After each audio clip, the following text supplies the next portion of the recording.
આજે આપણે ટ્રેડિશનલ ગુજરાતી ચૂરમાના લાડવા બનાવવાના છીએ, પણ આ લાડવા આપણે આજે પરફેક્ટ માપ સાથે બનાવીશું. જો તમે પહેલીવાર બનાવતા હોય તો પણ પરફેક્ટ જ બનશે. તો ચાલો કેવી રીતે બનાવવા એ જોઈ લઈએ. 2 કપ ભાખરીનો લોટ લીધો છે. અહીંયા તમારે લોટ વધારે જો કરકરો હોય તો તમારે સૂજી એડ નહીં કરવાની. અને અહીંયા મારો લોટ મીડિયમ કરકરો છે એટલે મેં 2 ચમચી સૂજી એડ કરી છે અને 2 ચમચી ચણાનો લોટ એડ કરવાનો.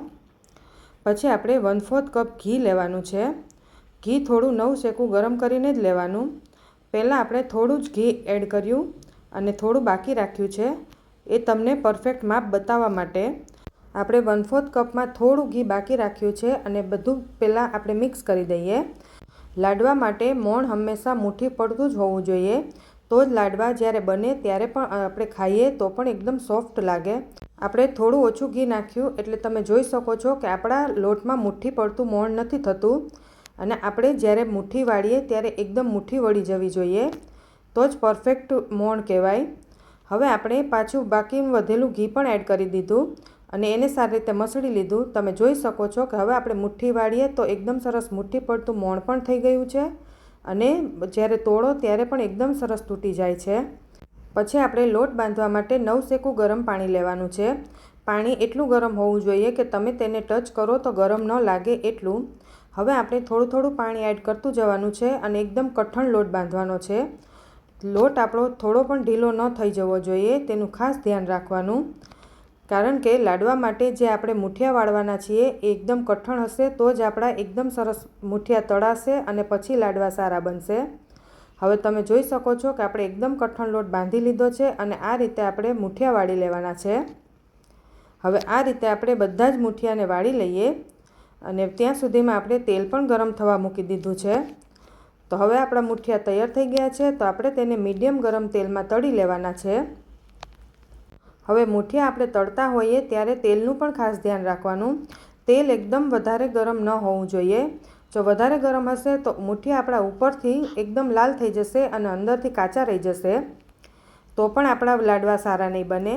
હવે આ રીતે આપણે સ્લો ટુ મીડિયમ ફ્લેમ પર એકદમ ગોલ્ડન બ્રાઉન રંગના મુઠિયા થાય ત્યાં સુધી આપણે તળી લેવાના છે.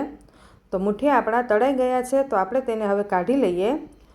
હવે આ રીતે બધા જ મુઠિયા મેં તળી લીધા અને થોડા ઠંડા થવા દેવાના. ઠંડા થઈ જાય પછી આ રીતે આપણે તોડીએ તો એકદમ સરસ તૂટી જાય છે. પછી આપણે આ મુઠિયાને મિક્સર જારમાં એડ કરી દઈએ. થોડા થોડા એડ કરતું જવાનું અને દળતું જવાનું. અંદર આપણી મુઠિયાની એક પણ કણી ન રહે એ રીતે દળી લેવાનું. જો તમને એવું લાગે કે કણી રહી ગઈ છે તો તમારે તેને આપણે જે ઘઉં ચારવાનો ચારણો આવે એનાથી ચાળી લેવાનું. પછી આપણે તેમાં કાજુ બદામનો થોડો ભૂકો એડ કરી દઈએ. પછી મિક્સ કરી લેવાનું. અને હવે આપણે એક પેનમાં 1.5 કપ જેટલો ગોળ લીધો છે. ગોળને એકદમ ઝીણો સમારીને લેવાનો અને 1/2 કપ જેટલું ઘી લીધું છે. હવે આપણે તેને ગેસ પર મૂકવાનું અને આ ગોળને એકદમ જે પાય આવે એટલો બધો ગરમ નથી કરવાનો.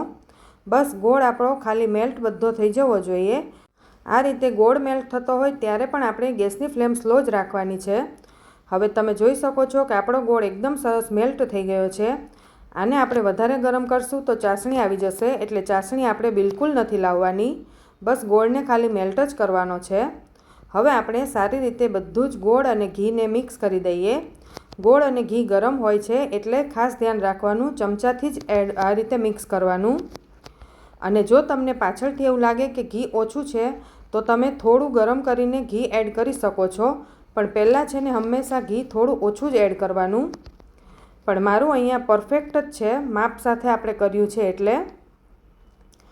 અને તમારે પછી આ રીતે મિક્સ કરીને જોઈ લેવાનું કે આપણા સરસ એવા બોલ બની જતા હોય તો આપણો ઘી પણ બરાબર છે અને આપણા લાડવા પણ પરફેક્ટ જ બનશે. તો હવે આપણે લાડવા બાળી લઈએ. આ રીતે લાડવા તમારે કોઈ પણ સાઇઝના બનાવવા હોય તમે બનાવી શકો છો. મેં અહીંયા મીડિયમ નાની સાઇઝના બનાવ્યા છે. અને લાડવા ઉપર તમે ખસખસ પણ લગાવી શકો છો. મારા ઘરમાં નથી પસંદ એટલે મેં નથી લગાવ્યું.